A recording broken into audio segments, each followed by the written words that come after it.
So how do we actually connect our PlayStation 4 controller here, as you can see, to our Nintendo Switch 1 or Switch 2? So the first thing we need to do is to have it docked here, as you can see. So my Nintendo Switch now is docked. And you can see that you will most likely have to remove a cover here when it's docked, so just remove it and you will see two power outlets here. So one of them is going to be for the HDMI cable that you need to insert here, and the other end needs to go to your monitor or TV. And then there is a power cable that needs to go here as well, and then to a power outlet, of course. Then you will see these two USB outlets here. So this is what we actually need the most.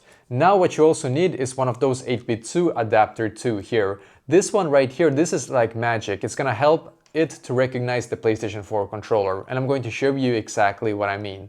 So what I'm going to do firstly, you need to take it out like this basically, and then you're gonna insert it into your docking station here. So once it's inserted, then you will see a blue blinking light. Just click one time and hold, and then release, until this is going to blink really rapidly like that. Now it's in pairing mode. So when it's in pairing mode, I need to also place my controller here into pairing mode by clicking on these two buttons here. So click and hold until you will get this light right here. And now it's connected, you can see. It quite often is really rapid. So I'm just gonna click on controllers here, change grip and order. And you can see now it's actually connected here perfectly to, I'm just gonna connect it here again.